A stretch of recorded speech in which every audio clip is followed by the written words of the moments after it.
കർത്താവായ യേശുക്രിസ്തുവിൻ്റെ നാമത്തിൽ എല്ലാ മാന്യപ്രേക്ഷകർക്കും എൻ്റെ സ്നേഹവന്ദനം. കർത്താവിൽ പ്രിയമുള്ളവരെ, കഴിഞ്ഞ ദിവസങ്ങളിലൊക്കെയും ദൈവം വളരെ സഹായിച്ചു, ഒത്തിരി കരുണ കാണിച്ചു. അതിനായിട്ട് ദൈവത്തെ നന്ദിയോടെ സ്തോത്രം ചെയ്യുന്നു. ഒത്തിരി പ്രാർത്ഥനയ്ക്കൊക്കെ ദൈവം മറുപടി തന്നു. എന്നാൽ പലരുടെയും ജീവിതത്തിലെ പ്രാർത്ഥനയ്ക്ക് പലപ്പോഴും മറുപടി ലഭിക്കാതിരിക്കുന്ന സന്ദർഭങ്ങളുണ്ട്. അല്ലെങ്കിൽ പ്രാർത്ഥനയുടെ മറുപടി വളരെ കാലതാമസം വരുന്നു, വളരെ സംശയങ്ങളൊക്കെ നമുക്കുണ്ടാകുന്നു. അതുകൊണ്ട് ഇന്ന് പകൽക്കാലം നമ്മൾ വളരെ പ്രാർത്ഥനയോടെ ഇരിക്കുമ്പോൾ നമ്മുടെ പ്രാർത്ഥനാ ജീവിതത്തിൽ ദൈവഹിതപ്രകാരം ചില കാര്യങ്ങളൊക്കെ ഒന്ന് പ്രാർത്ഥിപ്പാനായിട്ട് നമ്മുടെ ആരംഭമായിട്ട് തന്നെ നമുക്ക് പ്രാർത്ഥനയെക്കുറിച്ചൊന്ന് മുന്നോട്ട് പോകാം.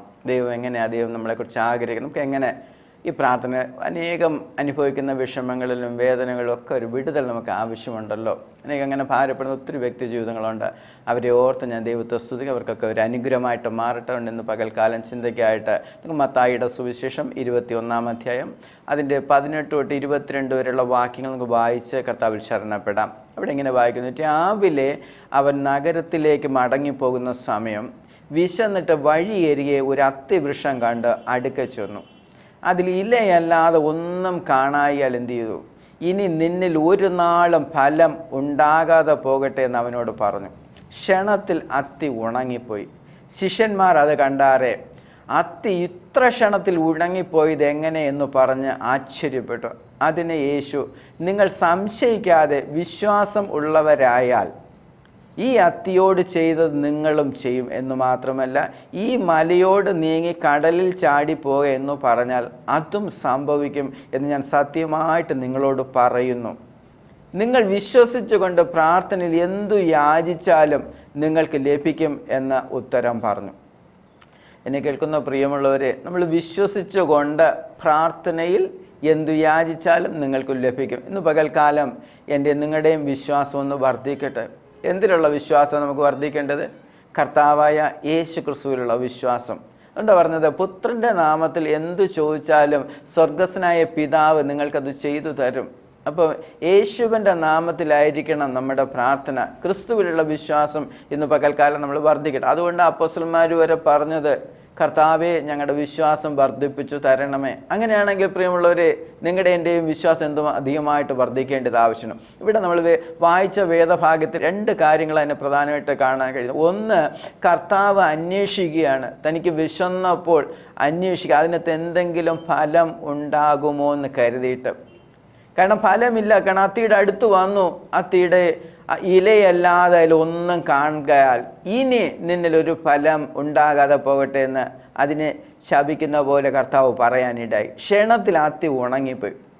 അപ്പോൾ എന്താ സംഭവിച്ചത്? ദൈവം ഒന്ന് നോക്കിയിട്ട് പറയുക, അതിനകത്തൊരു ഫലം കാണാതെ ഇനി അതിന് ഫലം ഉണ്ടാകാതിരിക്കട്ടെ എന്ന് പറഞ്ഞതുപോലെ അതിനകത്ത് നമ്മൾ മനസ്സിലാക്കുന്നത്, ദൈവം ആഗ്രഹിക്കുന്നത് എന്നിലും നിങ്ങളൊരു ഫലം ഉണ്ടാകണം ദൈവം ആഗ്രഹിക്കുക. ദൈവം നോക്കുക, കഴിഞ്ഞ വർഷവും ചിലപ്പോൾ പലപ്പോഴും നമ്മളെ നിർത്തിയിരിക്കുന്നത് ഫലത്തിന് വേണ്ടിയിട്ടാണ്. ഒരു വർഷം കൂടെ നിൽക്കട്ടെ, ഒരല്പം കൂടെ നിൽക്കട്ടെ, ഇവനിലൊരു ഫലം ഉണ്ടാകുമോ, ഈ മകളിലൊരു ഫലം ഉണ്ടാകുമോ എന്ന് ദൈവം നമ്മളെക്കുറിച്ച് ആഗ്രഹിക്കുന്നു. അങ്ങനെ ഒരു ഫലം ഉണ്ടാകണമെന്ന് ദൈവം ആഗ്രഹിക്കുന്നു. ആദ്യത്തെ ദൂതായിട്ട് ഏറ്റെടുക്കണമേ. രണ്ടാമത്തെ വിഷയം, നമ്മൾ എന്ത് ചെയ്യണം? നിങ്ങൾ വിശ്വസിച്ചുകൊണ്ട് പ്രാർത്ഥന എന്തു യാചിച്ചാലും നിങ്ങൾ കിട്ടും. അത് കഴിഞ്ഞിട്ട് പറഞ്ഞു, ഈ മലയോട് കടലിലേക്ക് ചാടിപ്പോക എന്ന് പറഞ്ഞാൽ അതും സംഭവിക്കും. അതുകൊണ്ട് ഏതെങ്കിലും ഒരു മലയോട് എന്ന് പറയുവാനല്ല പറഞ്ഞ, മല പോലെ നിൽക്കുന്ന നിങ്ങളുടെ മുന്നിലെ വിഷയങ്ങളെ നോക്കിയിട്ട് അതിനോട് നീങ്ങിപ്പോകുവാൻ പറഞ്ഞാൽ അത് നീങ്ങിപ്പോകും. എപ്പോഴാണ് സംഭവിക്കുന്നത്? നിങ്ങൾ ആരിൽ വിശ്വസിക്കണം? കർത്താവിൽ വിശ്വസിക്കണം. കർത്താവായ യേശു ക്രിസ്തുവിൽ നിങ്ങൾ വിശ്വസിച്ചുകൊണ്ട് പ്രാർത്ഥനയിൽ എന്തു യാചിച്ചാലും നിങ്ങൾക്ക് ലഭിക്കും. അതുകൊണ്ടാണ് പറഞ്ഞത്, യാചിപ്പീൻ കിട്ടും, അന്വേഷിപ്പിൻ കണ്ടെത്തും, മുട്ടുവിൻ തുറക്കപ്പെടും. അത് കർത്താവ് തന്നെയാണ് പറഞ്ഞത്. അപ്പോൾ ഈ കർത്താവ് പറയുന്നത് എന്താ? കർത്താവ് മുന്നേ വന്ന് നിന്നിട്ട് പറയും, നിങ്ങൾ എന്നിലൊന്ന് വിശ്വസിക്കുക, എന്നിൽ പ്രത്യാശ വെക്കുക, എന്നിൽ ആശ്രയിച്ചുകൊണ്ട് നിങ്ങൾ എന്തും പിതാവിനോട് ചോദിച്ച സ്വർഗസ്നായ പിതാവ് നിങ്ങൾക്ക് അത് ചെയ്തു തരും. പലപ്പോഴും ഇതിന് തടസ്സം നിൽക്കുന്ന കാര്യങ്ങൾ ഇന്ന് പകൽക്കാലം ചിന്താമണ്ഡലത്തിലേക്ക് നമുക്ക് കടന്നുണ്ട്. എന്തുകൊണ്ട് എനിക്ക് കർത്താവിൽ വിശ്വസിച്ചുകൊണ്ട് ദൈവഹിതപ്രകാരം പ്രാർത്ഥിപ്പാൻ കഴിയുന്നില്ല? നമ്മൾ ഒന്ന് ഒരുക്കപ്പെടാൻ കഴിയുമെങ്കിൽ ഈ വചനങ്ങളൊക്കെ കേൾക്കുമ്പോൾ നമുക്കൊരു രൂപാന്തരം ഉണ്ടാകണം, നമുക്കൊരു മാനസാന്തരം ഉണ്ടാകണം, നമുക്കൊരു അനുതാപം ഉണ്ടാകണം. നമ്മൾ ദൈവത്തിലേക്ക് മടങ്ങും. എന്നിട്ട് ദൈവഹിതപ്രകാരം നിങ്ങളും ഞാനും ചോദിച്ചു, ഇന്നലെ വരെ നിങ്ങളുടെ ജീവിതത്തിൽ ലഭിക്കാതിരുന്ന പ്രാർത്ഥനകൾക്ക് ഇന്ന് പകൽക്കാലം ദൈവം മറുപടി തരാൻ പോവുക. ഞാൻ വളരെ പ്രാർത്ഥിച്ചതിന് ശേഷം ഈ മെസ്സേജ് നിങ്ങളുടെ മുന്നിൽ കർത്താവിൻ്റെ ശരണപ്പെട്ട് നിങ്ങളോട് അവതരിപ്പിക്കാൻ ആഗ്രഹിക്കുന്നത്. എന്തുകൊണ്ടാണ്? അങ്ങനെ ചെയ്താൽ നിശ്ചയമായിട്ടും ദൈവം ഈ പ്രാർത്ഥനയ്ക്ക് മറുപടി. സങ്കീർത്തനം 1-3 വരെയുള്ള വാക്യങ്ങൾ നമുക്ക് ഇങ്ങനെ വായിപ്പാനായിട്ട് കഴിയും. ദുഷ്ടന്മാരുടെ ആലോചന പ്രകാരം നടക്കാതെയും പാപികളുടെ വഴിയിൽ നിൽക്കാതെയും പരിഹാസികളുടെ ഇരിപ്പിടത്തിൽ ഇരിക്കാതെയും യഹോവയുടെ ന്യായപ്രമാണത്തിൽ സന്തോഷിച്ച് അവൻ്റെ ന്യായപ്രമാണത്തെ രാപ്പകൽ ധ്യാനിക്കുന്നവൻ ഭാഗ്യവാൻ. അവൻ ആറ്റരികത്ത് നട്ടിരിക്കുന്നതും തക്ക കാലത്ത് ഫലം കായ്ക്കുന്നതും ഇല വാടാത്ത വിഷം പോലെ ഇരിക്കും. അവൻ ചെയ്യുന്നതൊക്കെയും സാധിക്കും. എന്നെ കേൾക്കുന്ന പ്രിയമുള്ളവരെ, ദുഷ്ടന്മാരുടെ ആലോചന പ്രകാരം നടക്കരുത്. ദുഷ്ടന്മാരുടെ ആലോചന പ്രകാരം നടന്നിട്ട് ചെന്ന് ദൈവസന്നിധി പ്രാർത്ഥിച്ചാൽ ആ പ്രാർത്ഥനയ്ക്ക് ദൈവം മറുപടി തരത്തില്ല. ഇപ്പം കഴിഞ്ഞ കാലങ്ങളിൽ ദുഷ്ടന്മാരുടെ ആലോചനയ്ക്ക് ഒരു സപ്പോർട്ട് പറഞ്ഞ് അതിൻ്റെ ഇഷ്ടപ്രകാരം അതുപോലെയൊക്കെ നടന്നുവെങ്കിൽ ഇന്ന് പകൽക്കാലം ദൈവത്തോട് പറയണം, കർത്താവേ എൻ്റെ പാപങ്ങൾ എന്നോട് ക്ഷമിക്കണമേ. ദുഷ്ടന്മാരുടെ ആലോചന പ്രകാരം കഴിഞ്ഞ നാളിൽ ഞാൻ നടന്നിട്ടുണ്ട്, അതെന്നോട് ക്ഷമിക്കണമെന്ന് നമ്മൾ പറയാൻ ധൈര്യപ്പെടണം. അത് കഴിഞ്ഞ് പാപികളുടെ വഴിയിൽ നിൽക്കാതെ, പാപികൾ പോകുന്ന വഴിയിൽ പോയി നിൽക്കരുത്. അതുപോലെ തന്നെ മൂന്നാമത്തെ കാര്യം, പരിഹാസികളുടെ ഇരിപ്പിടത്തിൽ ഇരിക്കൽ.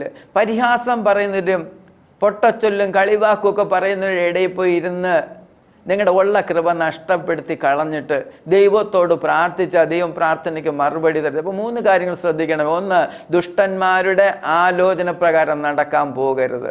പാപികളുടെ വഴിയിലൊന്നും പോയി നിൽക്കരുത്.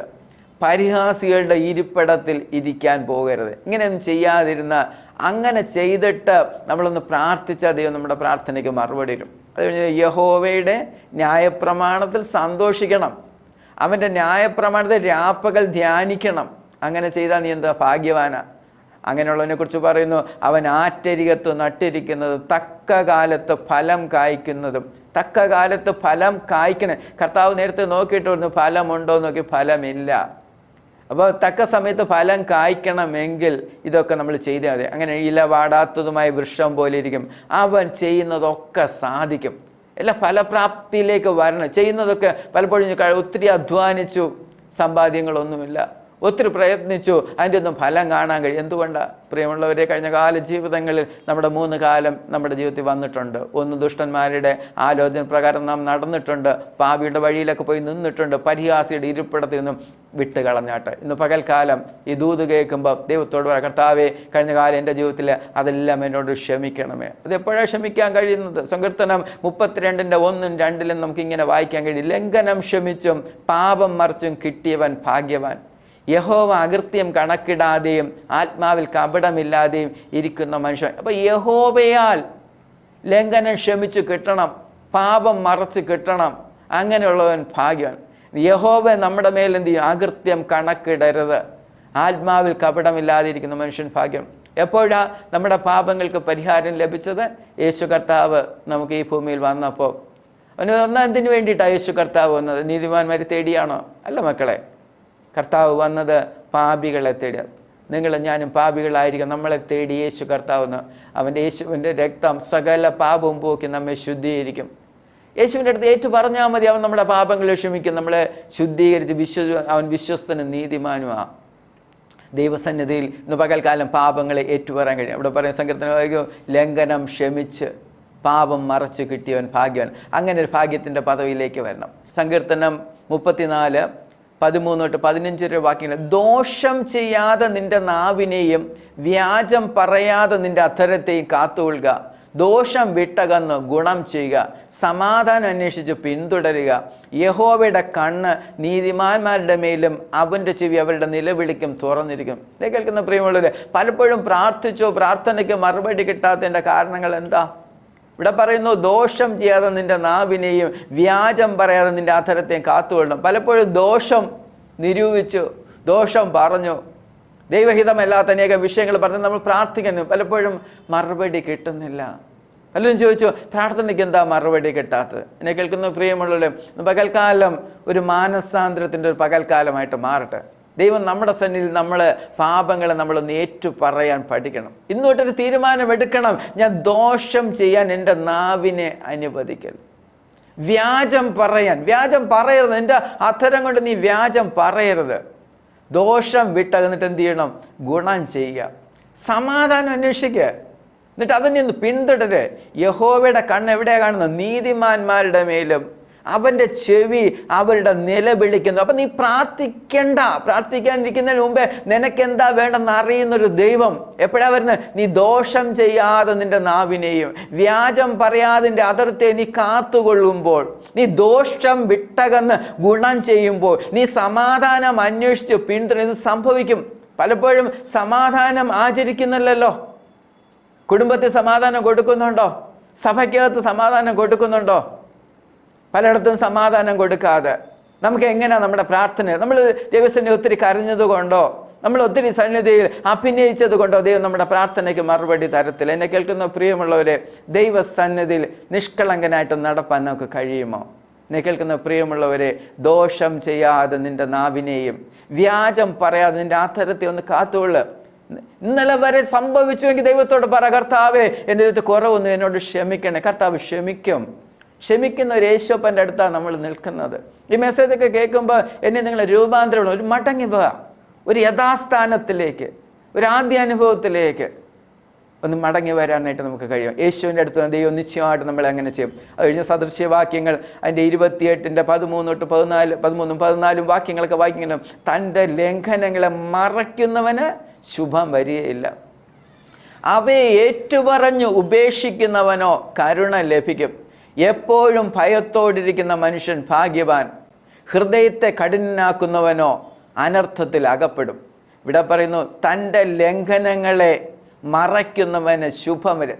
ലംഘനത്തെ മറച്ചു വെച്ചുകൊണ്ട്, പാപം അകത്ത് വെച്ച് അത് മറച്ചു വെച്ചിട്ട് എനിക്കൊരു കുറവുമില്ല എന്ന് പറഞ്ഞാൽ എൻ്റെ പൊന്നുതമ്പുരാൻ പറയാം, നിനക്ക് ശുഭം വരത്തില്ല കേട്ടോ. മറ്റുള്ളവരെ പറ്റിക്കാൻ കഴിയും, ഭവനത്തിലുള്ളവരെ പറ്റിക്കാം, സഭയിലുള്ളവരെയും കൂടെയുള്ള സമൂഹത്തിലുള്ളവരെയും നമുക്ക് പറ്റും. പക്ഷെ പൊന്നു തമ്പുരാനെ പറ്റിപ്പാൻ കഴിയത്തില്ല. അവൻ്റെ മുന്നിൽ സകലവും നഗ്നവും നീ എഴുന്നേൽക്കുന്നതും നിൽക്കുന്നതും നടക്കുന്നതൊക്കെ ഉള്ളതുപോലെ അറിയുന്നത്. നിന്റെ നിരൂപണങ്ങളെ വരെ ദൂരത്തുനിന്ന് അറിയുന്ന ഒരു ദൈവത്തിൻ്റെ മുന്നിൽ ഞാൻ അവിടെ ചെന്ന് പ്രാർത്ഥിക്കുന്നത്. ദൈവമേ, എൻ്റെ പ്രാർത്ഥന കേൾക്കണമേ. ഏത് പ്രാർത്ഥനയാക്കിയാ ദൈവം മറുപടി തരുന്നത്? എന്നെ കേൾക്കുന്ന പ്രിയമുള്ളവരെ, ഇതെല്ലാം ഒന്ന് ഉപേക്ഷിക്കാൻ കഴിയുമോ? തൻ്റെ ലംഘനങ്ങളെ മറച്ചു വെക്കരുത്. അത് ഏറ്റുപറഞ്ഞ് ഉപേക്ഷിച്ച് ഏറ്റുപറഞ്ഞ് ഉപേക്ഷിക്കുന്നവന് എന്ത് ചെയ്യും? കരുണ ലഭിക്കും. അത് കഴിഞ്ഞിട്ട് പറയാം, എപ്പോഴും ഭയത്തോടിരിക്കുന്ന മനുഷ്യൻ ഭാഗ്യവാൻ. ഹൃദയത്തെ കഠിനനാക്കുന്നവനോ അനർത്ഥത്തിൽ അവകാശപ്പെടും. കഴിഞ്ഞ എപ്പിസോഡിൽ നമ്മൾ ചിന്തിച്ചു, എപ്പോഴും ഭയത്തോടിരിക്കുന്ന മനുഷ്യൻ ഭാഗ്യവാൻ. ദൈവത്തെ വന്ന് ഭയപ്പെടാൻ കഴിയുമോ? കഴിഞ്ഞ എപ്പിസോഡ് കഴിഞ്ഞപ്പോഴത്തേനും ഒരു സഹോദരി എന്നോടൊരു ചോദ്യം ഇതാണ്, എന്തിനാ ദൈവത്തെ ഭയപ്പെടുന്നത്? ദൈവത്തെ സ്നേഹിച്ചാൽ പോരെ? ദൈവത്തെ ആരാധിച്ചു? നല്ല ചോദ്യം. ഞാൻ സഹോദരിക്കായിട്ട് ദൈവത്തെ സ്തുതിക്കുന്നു. എന്നെ കേൾക്കുന്ന പ്രിയമുള്ളവരെ, നാം പാപം ചെയ്യാതിരിക്കുന്നത്, നമ്മൾ അനർത്ഥം ചെയ്യാതിരിക്കുന്നത്, നമ്മൾ അധർമ്മം അനീതി ചെയ്യാതിരിക്കുന്നതിൻ്റെ പ്രധാന കാരണം എന്തെന്നറിയാമോ? ദൈവത്തോടുള്ള ഭയമുള്ളത് കൊണ്ടാണ്. ഈ ഭയമില്ലായിരുന്നു ഏത് പാപത്തെ പച്ചവെള്ളം പോലെ കുടിക്കാൻ നിങ്ങൾക്കും എനിക്കും ഒരു ബുദ്ധിമുട്ടും കാണത്തില്ല. അതുകൊണ്ടാണ് പറഞ്ഞത് ദൈവഭയം. നാം സേവിക്കുന്ന ദൈവം തീക്ഷ്ണതയുള്ള ദൈവമാണ്. അപ്പോൾ ഞാൻ തീക്ഷ്ണതയുള്ള ദൈവമാണ്. എന്നാൽ ദൈവത്തെ അതുകൊണ്ടാണ് ദൈവത്തെ ഭയപ്പെടാൻ. ആ ദൈവത്തെ ഭയപ്പെടാതെ ദൈവത്തെ സ്നേഹിക്കാൻ കഴിയത്തില്ല. ആ ഭയം നമ്മുടെ ഉള്ളിൽ വന്നു കഴിയുമ്പോൾ എനിക്ക് വാസ്തവമായിട്ട് ഭയപ്പെട്ട് അകന്നു പോകുവാനല്ല, യേശുവിൻ്റെ അടുത്തേക്ക് വരുവാൻ. എന്ന് പറഞ്ഞു, തൻ്റെ ലംഘനങ്ങളെ മറയ്ക്കുന്നവന് ശുഭം വരികയില്ല. അത് ഉപേക്ഷിക്കുന്നവന് കരുണ ലഭിക്കും. എപ്പോഴും ഭയത്തോടിരിക്കുന്ന മനുഷ്യൻ ഭാഗ്യവാൻ. ഹൃദയത്തെ കഠിനനാക്കുന്നവനോ അനർത്ഥത്തിൽ. നിന്റെ ഹൃദയം നീ കഠിനമാക്കരുത്. ഇന്നെന്ന് പറയുന്നിടത്തോളം നാൾതോറും നിന്റെ ഹൃദയത്തെ ഒന്ന് ദൈവസന്നിധിയിൽ ഒന്ന് ഏൽപ്പിച്ചു കൊടുക്കുക. കർത്താവേ, മാംസളമായൊരു ഹൃദയം എനിക്ക് തരണമെന്ന് പ്രാർത്ഥിക്കും. എൻ്റെ കല്ലായ ഹൃദയത്തെ മാറ്റി മാംസളമായ ഹൃദയം എനിക്ക് തരണം പ്രാർത്ഥിക്കും. ദൈവം അത് തരും. അത് തരുവാൻ ശക്തനായ ഒരു ദൈവത്തിൻ്റെ അടുക്കലേക്കാണ് നമ്മൾ നിൽക്കുന്നത്. ഈ മെസ്സേജുകൾ കേൾക്കുമ്പം നിങ്ങളുടെ ഹൃദയത്തെ ഒന്ന് രൂപാന്തരപ്പെടുത്തിയായിട്ട് ഒന്ന് വിട്ടുകൊടുത്ത് ദൈവത്തിന് സ്നേഹിക്കുക. അതുകൊണ്ട് മീഖാ പ്രവചനം 7:18-19 വാക്യങ്ങൾ ഇങ്ങനെ വായിക്കുന്നു. അകൃത്യം ക്ഷമിക്കുകയും തൻ്റെ അവകാശത്തിൽ ശേഷിപ്പുള്ളവനോട് അകൃത്യം മോചിക്കുകയും ചെയ്യുന്ന നിന്നോട് സമനായ ദൈവം ആരുള്ളൂ? അവൻ എന്നേക്കും കോപം വെച്ചു കൊള്ളുന്നില്ല. ദയയിലല്ലോ അവന് പ്രസാദമുള്ളത്. അവൻ നമ്മോട് വീണ്ടും കരുണ കാണിക്കും. നമ്മുടെ അകൃത്യങ്ങളെ ചവിട്ടിക്കളയും. അവരുടെ പാപങ്ങളെയൊക്കെയും നീ സമുദ്രത്തിന് ആഴത്തിലിട്ട് കളയും. നാം ദൈവത്തിനെ ഏറ്റു പറയുമ്പോൾ നമ്മുടെ പാപങ്ങളെ, നമ്മുടെ കുറവുകൾ ഏറ്റുപറയുമ്പോൾ സമുദ്രത്തിന് ആഴത്തിലേക്ക് ഇട്ട് കളയും. പിന്നെ അവനെ ഓർക്കത്തില്ല. മഹാദയും മഹാകരുണയുള്ള ഒരു യേശുവിൻ്റെ അടുത്തേക്ക് ഇന്ന് പകൽക്കാലം വരുന്നത്. ധൈര്യത്തോടെ വരാൻ കഴിയുമോ? ഇന്നലെ ഓരോ ജീവിതത്തിൽ, കഴിഞ്ഞ കാല ജീവിതത്തിൽ വന്ന എല്ലാം പൊന്നുതമ്പുരാൻ നമ്മളോട് ക്ഷമിച്ചു തരും. അങ്ങനെ ഒരു അനുഭവത്തിൽ നമ്മൾ കടന്നു വരണം. എന്നെ കേൾക്കുന്ന പ്രിയമുള്ള ഈ മെസ്സേജൊക്കെ കേൾക്കുമ്പോഴത്തേനും നിങ്ങളെ സ്നേഹത്തോടുകൂടി ഞാൻ പ്രബോധിപ്പിക്കുന്നു, യേശുവിൻ്റെ അടുത്തേക്ക് വാ. നിങ്ങളുടെ പാപങ്ങളും നിങ്ങളുടെ കുറവുകളെല്ലാം കർത്താവ് നമ്മളോട് ക്ഷമിക്കും. അങ്ങനെ ക്ഷമിച്ച് ഒരു വിശുദ്ധീകരണത്തിലേക്ക് വരുമ്പോൾ നിൻ്റെ പ്രാർത്ഥനയ്ക്ക് ദൈവം മറുപടി തരും. എന്തുകൊണ്ട് എൻ്റെ പ്രാർത്ഥനയ്ക്ക് മറുപടി തന്നില്ല? പലപ്പോഴും നമ്മൾ ചോദിച്ചില്ലേ, ദൈവമേ എന്താ എൻ്റെ പ്രാർത്ഥന? നമുക്ക് ദൈവം നമ്മുടെ പാപങ്ങളും നമ്മുടെ കുറവുകളൊക്കെ നമുക്ക് ദൈവത്തിന് ഏറ്റുപറയാൻ കഴിയും. ഇനി എന്തുകൊണ്ടാണ് ദൈവം ആദ്യ ഭാഗങ്ങൾ വെച്ചു? കർത്താവ് നോക്കി ഫലം കണ്ടില്ല. കർത്താവ് കഴിച്ച ആ ഫലത്തെക്കുറിച്ച് നമുക്കൊന്ന് ചിന്തിക്കാം. മത്തായിയുടെ സുവിശേഷം 3-ാം അധ്യായം അതിൻ്റെ 7-10 വരെയുള്ള വാക്യം നമുക്കിങ്ങനെ വായിക്കാം. തൻ്റെ സ്നാനത്തിനായി പരീശനിലും സദൂക്യരിലും പലർ വരുന്നത് കണ്ടാറേ അവൻ അവരോട് പറഞ്ഞ്, സർപ്പസന്തതികളെ, വരുവാനുള്ള കോപത്തെ ഒഴിഞ്ഞ് ഓടിപ്പോൻ നിങ്ങളെ ഉപദേശിച്ച് തന്നതാർ? മാനസാന്തരത്തിന് യോഗ്യമായ ഫലം കായ്പിൻ. മാനസാന്തരത്തിന് യോഗ്യമായ ഫലം കായ്പിൻ. അബ്രഹാം ഞങ്ങൾക്ക് പിതാവായിട്ടുണ്ട് എന്ന് ഉള്ളം കൊണ്ട് പറവാൻ തുനിയരുത്. ഈ കല്ലുകളിൽ നിന്ന് അബ്രഹാമിന് മക്കളെ ഉളവാക്കുവാൻ ദൈവത്തിന് കഴിയുമെന്ന് ഞാൻ നിങ്ങളോട് പറയുന്നു. ഇപ്പോൾ തന്നെ വൃക്ഷങ്ങളുടെ ചുവട്ടിന് കോടാലി വച്ചിരിക്കുന്നു. നല്ല ഫലം കായ്ക്കാത്ത വൃക്ഷമെല്ലാം വെട്ടി തീയിലിട്ട് കളയുന്നു. അപ്പോൾ എന്നെ കേൾക്കുന്ന പ്രിയമുള്ളവരെ, നല്ല വൃക്ഷമായിട്ട്, നല്ല ഫലം കായ്ക്കുന്ന വൃക്ഷമായിട്ട് നമ്മൾ മാറുവാനാണ് ദൈവം ആഗ്രഹിക്കുന്നത്. അങ്ങനെ ഒരു അളവിലേക്ക് നമ്മൾ മാറുവാൻ ദൈവം എന്ത് ചെയ്യുന്നു നോക്കാം. യോഹന്നാന്റെ സുവിശേഷം 15-ാം അധ്യായം 1 മുതൽ 7 വരെയുള്ള വാക്യങ്ങളിൽ ഇങ്ങനെ വായിക്കുന്നു. ഞാൻ സാക്ഷാൽ മുന്തിരിവള്ളിയും എൻ്റെ പിതാവ് തോട്ടക്കാരനുമാകുന്നു. എന്നിൽ കായ്ക്കാത്ത കൊമ്പൊക്കെയും അവൻ നീക്കിക്കളയുന്നു. കായ്ക്കുന്നതൊക്കെയും അധികം ഫലം കായ്ക്കേണ്ട ചെത്തി വെടിപ്പാക്കും. അപ്പോൾ ദൈവം ചെയ്യുന്ന ഒരു പ്രോസസ്സ് നിങ്ങളെയും എന്നെ ചെത്തി വെടിപ്പാക്കിക്കൊണ്ടിരിക്കുക. ഞാൻ നിങ്ങളോട് സംസാരിച്ച വചന നിമിത്തം നിങ്ങൾ ഇപ്പോൾ ശുദ്ധിയുള്ളവരാകുന്നു. അപ്പോൾ കർത്താവിൻ്റെ വായിൽ നിന്ന് വചനം കേട്ടപ്പോൾ തന്നെ നമ്മൾ ശുദ്ധിയുള്ളവരായി തീർന്നു. ദൈവത്തിൻ്റെ വചനം വായിക്കുകയും ധ്യാനിക്കുകയും ചെയ്യുമ്പോൾ തന്നെ നമ്മൾ ശുദ്ധിയുള്ളവരായിട്ട് തീരുക. അത് കഴിഞ്ഞിട്ട് വായിക്കുന്നത്, എന്നിൽ വസിപ്പിൻ, ഞാൻ നിങ്ങളിലും വസിക്കും. കൊമ്പിന് മുന്തിരി വള്ളിയിൽ വസിച്ചിട്ടല്ലാതെ സ്വന്തമായി കായ്പാൻ കഴിയാത്തതുപോലെ എന്നിൽ വസിച്ചിട്ടല്ലാതെ നിങ്ങൾക്ക് കഴിയുകയില്ല. ഞാൻ മുന്തിരി വള്ളിയും നിങ്ങൾ കൊമ്പുകളുമാകുന്നു. ഒരുത്തൻ എന്നിലും ഞാൻ അവനിലും വസിക്കുന്നു. ഇങ്ങനെ വളരെ ഫലം കഴിക്കും. ഒരുവൻ എന്ത് ചെയ്യണം? ഒരുത്തൻ എന്നിലും ഞാൻ അവനിലും വസിക്കുന്നു എങ്കിൽ അവന് വളരെ ഭയം. ഈ ക്രിസ്തുവിൽ വസിക്കാതെ നമുക്ക് ഫലം കായ്പാനായിട്ട് കഴിയത്തില്ല. അതുകൊണ്ടാണ് പറഞ്ഞത്, എന്നെ പിരിഞ്ഞ് നിങ്ങൾ ഒന്നും ചെയ്യുവാൻ കഴിയില്ല. എന്നിൽ വസിക്കാത്തവനെ ഒരു കൊമ്പ് പോലെ പുറത്ത് കളഞ്ഞിട്ട് അവൻ ഉണങ്ങിപ്പോകും. ആ വക ചേർത്ത് തീയിലിടുന്നു, അത് വെന്തുപോകും. നിങ്ങൾ എന്നിലും എൻ്റെ വചനം നിങ്ങളിലും വസിച്ചാൽ നിങ്ങൾ ഇച്ഛിക്കുന്നത് എന്തെങ്കിലും അപേക്ഷിപ്പിൻ, അത് നിങ്ങൾക്ക് ലഭിക്കും. അപ്പോൾ എന്നെ കേൾക്കുന്ന പ്രിയമുള്ളവർ, നമ്മൾ എന്തെങ്കിലും അപേക്ഷിക്കുന്നു അത് ലഭിക്കണമെന്നുണ്ടെങ്കിൽ ഇവിടെ കർത്താവ് വ്യക്തമായിട്ട് നിങ്ങൾ എന്നിലും എൻ്റെ വചനം നിങ്ങളിലും വസിക്കണം. ദൈവത്തിൻ്റെ വചനത്തിൽ നമ്മൾ വസിക്കുന്നുവെങ്കിൽ നമ്മൾ ഇച്ഛിക്കുന്ന ഏത് വിഷയത്തിന് മേലെ, നിങ്ങൾ ഭാരപ്പെടുന്ന വിഷയങ്ങൾ, നിങ്ങൾ പ്രയാസപ്പെടുന്ന വേദനിക്കുന്ന സകല വിഷയങ്ങളുടെ മേലും നിങ്ങൾക്ക് മറുപടി ലഭിക്കും. അതെങ്ങനെയാ മറുപടി ലഭിക്കാനായിട്ട് ഇടയാക്കുന്നത് നമുക്ക് നോക്കാം. യോഹന്നാന്റെ സുവിശേഷം 15:16 ഇങ്ങനെ വായിക്കുന്നു, നിങ്ങൾ എന്നെ തിരഞ്ഞെടുത്തു എന്നല്ല, ഞാൻ നിങ്ങളെ തിരഞ്ഞെടുത്തു. നിങ്ങൾ പോയി ഫലം കായ്ക്കേണ്ടതിനും നിങ്ങളുടെ ഫലം നിലനിൽക്കേണ്ടത് നിങ്ങളെ ആക്കി വെച്ചുമിരിക്കുന്നു. നിങ്ങൾ എൻ്റെ നാമത്തിൽ പിതാവിനോട് അപേക്ഷിക്കുന്നതൊക്കെയും അവൻ നിങ്ങൾക്ക് തരുവാനായിട്ട് തന്നെ. കേൾക്കുന്ന പ്രിയമുള്ളവരെ, കർത്താവിനെ നമ്മെ തിരഞ്ഞെടുത്തല്ല, അവൻ നമ്മെ തിരഞ്ഞെടുത്തു. എന്തിനാ തിരഞ്ഞെടുത്ത്? ഞാൻ നിങ്ങളെ തിരഞ്ഞെടുത്തു. എന്തിനു വേണ്ടിയിട്ടാ?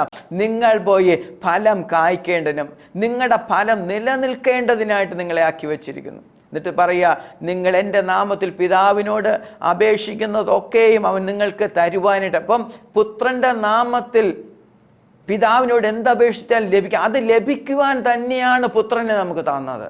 എന്നെ കേൾക്കുന്ന പ്രിയമുള്ളവരെ, നമ്മുടെ ജീവിതത്തിൽ യേശുവിനെ ദൈവം തന്നത് എന്തിനാ? ഈ പുത്രനിലൂടെ രക്ഷ പ്രാപിക്കാൻ, ഈ പുത്രനിലൂടെ അനുഗ്രഹം പ്രാപിക്കാൻ. അതുകൊണ്ട് എഫെസ്യരുടെ ലേഖനത്തിൽ പറഞ്ഞു, ക്രിസ്തുവേശുവിൽ നമ്മെ അനുഗ്രഹിച്ചിരിക്കുന്നു. സ്വർഗത്തിലെ സകല ആത്മീയ അനുഗ്രഹത്താൽ നമ്മളെ നിറച്ചിരിക്കുന്നു. അത് കഴിഞ്ഞ് ഗലാത്യർക്ക് എഴുതിയ ഏതാ ഈ ആത്മാവിൻ്റെ ഫലം? ഗലാത്യർക്ക് ലേഖനം 5-ാം അധ്യായം 22 തൊട്ട് 24 വരെ വാക്യങ്ങൾ. അവിടെ പറയുന്നു, ആത്മാവിൻ്റെ ഫലമോ സ്നേഹം, സന്തോഷം, സമാധാനം, ദീർഘക്ഷമ, ദയ, പരോപകാരം, വിശ്വസ്തത, സൗമ്യത, ഇന്ദ്രിയജയം. ഇവയ്ക്ക് വിരോധമായി ഒരു ന്യായപ്രമാണവുമില്ല. എന്നെ കേൾക്കുന്ന പ്രിയമുള്ള, ഇതൊക്കെ നമ്മൾ പറയാറുള്ള, എപ്പോഴും നമ്മൾ ചിന്തിക്കാറുള്ള വിഷയം. പക്ഷേ വാസ്തവമായിട്ട് ഈ സ്നേഹമുണ്ടോ? ഈ സന്തോഷമുണ്ടോ? ഈ സമാധാനമുണ്ടോ? ദീർഘക്ഷമയും ദയയും പരോപകാരവും ഒക്കെ നമുക്കുണ്ടോ? വിശ്വസ്തയും സൗമ്യതയും ഇന്ദ്രിയജയവും ഇവയ്ക്കൊക്കെ ഉണ്ടോ? എന്നെ കേൾക്കുന്ന പ്രിയമുള്ള, യേശു എൻ്റെ നിങ്ങളുടെ അകത്ത് വന്നില്ല എങ്കിൽ യേശുവിൻ്റെ കൃപ നമ്മളോടുകൂടി നമുക്ക് ചെയ്യാൻ കഴിയില്ല. അതുകൊണ്ടാണ് പരിശുദ്ധാത്മനെ നമ്മുടെ മേൽ തരും. പരിശുദ്ധാത്മ നമ്മുടെ മേൽ വരുമ്പോൾ പരിശുദ്ധാത്മാവിൻ്റെ ഫലങ്ങളാകുന്ന ഈ 9 ഫലങ്ങളും വെളിപ്പെട്ടു. പരിശുദ്ധാത്മാവിൻ്റെ 9 കൃപാവരം വെളിപ്പെടുന്നത് പോലെ തന്നെ പരിശുദ്ധാത്മാവിൻ്റെ 9 ആത്മാവിൻ്റെ ഫലങ്ങൾ നമ്മുടെ ജീവിതത്തിൽ വെളിപ്പെടും. അതെപ്പോഴാണ് സംഭവിക്കുന്നത്? ക്രിസ്തു യേശുവിനുള്ളവർ ജഡത്തെ അതിൻ്റെ രാഗമോഹങ്ങളോടുകൂടി ക്രൂശിക്കുമ്പോൾ. ക്രിസ്തുവേശുവിലുള്ളവർ എന്തിന്? തൻ്റെ ജഡത്തെ എന്തിന്? രാഗമോഹങ്ങളോടുകൂടി ക്രൂശിക്കണം. ആ ക്രൂശിക്കുന്ന ഒരളവിൽ മാത്രമേ നമുക്കിങ്ങനെ ചെയ്യാൻ കഴിയും. എന്നെ കേൾക്കുന്ന പ്രിയമുള്ള, ഇന്നുവരെയും യേശുവിനെ അറിഞ്ഞിട്ടില്ല എങ്കിൽ നിങ്ങളുടെ സ്നേഹിതരും യേശു നിങ്ങളുടെ അകത്ത് വന്നാൽ നിങ്ങൾ ഫലം കായ്ക്കുന്നവരായി. അങ്ങനെ ഫലം കായ്ക്കുന്നവരാകുന്ന അനുഭവത്തിൽ വരുമ്പോൾ നിങ്ങൾക്ക് 2 കാര്യം നിങ്ങളുടെ ചിന്തയുടെ ആരംഭത്തിൽ ഇട്ടതുപോലെ പറയാം. ഒന്ന്, ഫലം ദൈവം നോക്കുന്നു, നമുക്ക് ഫലമുണ്ട്, ഫലമുണ്ടാകും. രണ്ടാമത്, നിങ്ങൾ എന്തു പ്രാർത്ഥിച്ചാലും നിങ്ങളുടെ പ്രാർത്ഥനയ്ക്ക് ഇന്നലെ വരെ നിങ്ങളുടെ പ്രാർത്ഥനയ്ക്ക് മറുപടി വന്നില്ലേ, ഇന്ന് പകൽക്കാലം യേശു നിങ്ങളുടെ അകത്ത് വരട്ടെ. നിങ്ങൾ എന്നിലും എൻ്റെ വചനം നിങ്ങളിൽ വസിച്ചാൽ നിങ്ങൾ അപേക്ഷിക്കുന്നതൊക്കെ നിങ്ങൾക്ക് ലഭിക്കും.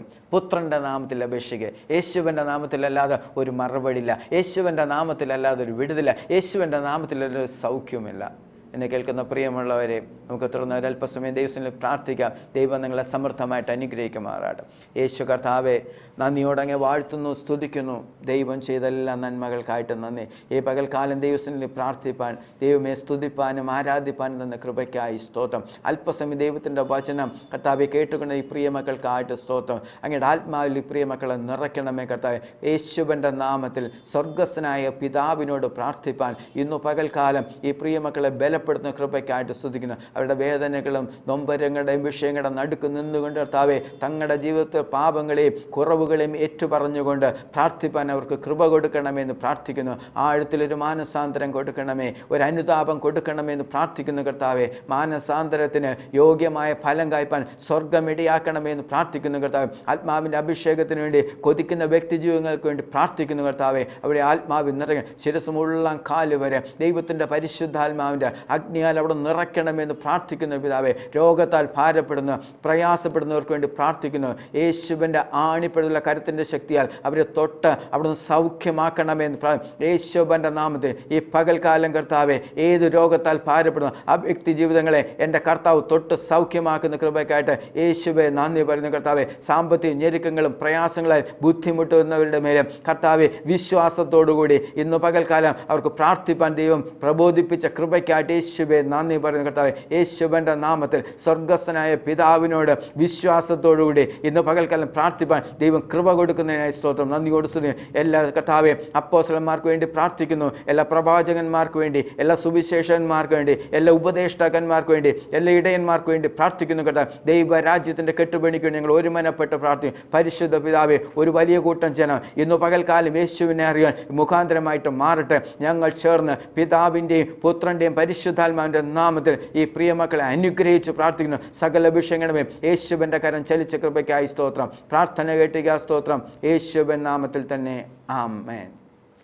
എന്നെ കേൾക്കുന്ന പ്രിയമുള്ളവരെ, ഇത്രത്തോളം ദൈവം നമ്മെ സഹായിച്ച കൃപയ്ക്കായിട്ട് ഇന്ന് പകൽക്കാലം കർത്താവിൻ്റെ കൃപ നിങ്ങളോട് കൂടെ ഇരിക്കുന്നതിനായി സ്തോത്രം. കർത്താവിൽ ബലപ്പെട്ടാട്ട്, ശക്തി പ്രാപിച്ചാട്ട്, ക്രിസ്തുവിൽ വിശ്വസിച്ചുകൊണ്ട് പുത്രനായ യേശുവിൻ്റെ നാമത്തെ സ്വർഗ്ഗപിതാവിനോട് കഴിഞ്ഞ നാളുകളിലൊക്കെയും അത്ഭുതം ചെയ്ത യേശു ഇന്ന് പകൽക്കാലം നിങ്ങളുടെ ജീവിതത്തെ അത്ഭുതം ചെയ്യും. നിശ്ചയമായിട്ട് വിശ്വാസത്തോട് പ്രാർത്ഥിക്കുക. യേശു അവൻ അത്ഭുത മന്ത്രി, അവൻ വീരനാം ദൈവം, സമാധാന പ്രഭു. നിങ്ങളുടെ ബുദ്ധിമുട്ടുകളെ മാറ്റുവാൻ, നിങ്ങളുടെ പ്രയാസങ്ങളെ മാറ്റുവാൻ, നിങ്ങളുടെ കണ്ണുനീര് യേശു കൂടെ. അവൻ പറഞ്ഞു, ഞാൻ കഷ്ടതയിൽ അടുത്ത് നിൽക്കുന്ന യേശുവിനെ കാണാം. ദൈവത്തിൻ്റെ ആത്മാവിൽ ഞാൻ വിളിച്ചു പറയാം. ഇന്ന് പകൽക്കാലം ദൈവത്തിൻ്റെ പരിശുദ്ധാത്മ സാന്നിധ്യത നിങ്ങളുടെ ശരീരത്തിൽ ആ ദൈവശക്തി വ്യാപരി. കഴിഞ്ഞ എപ്പിസോഡുകളിലും കഴിഞ്ഞ ദിവസങ്ങളിലും ദൈവത്തിൻ്റെ ആത്മാവ് നിങ്ങളെ തൊട്ടതുപോലെ ഈ പകൽക്കാലം നിങ്ങളെ തൊടട്ടെ. യേശുവിൻ്റെ നാമത്തിൽ, എളിയവൻ പിതാവിൻ്റെ പുത്രൻ്റെയും പരിശുദ്ധാത്മ നാമത്തിൽ നിങ്ങളെ ഞാൻ അനുഗ്രഹിച്ച് പറഞ്ഞു.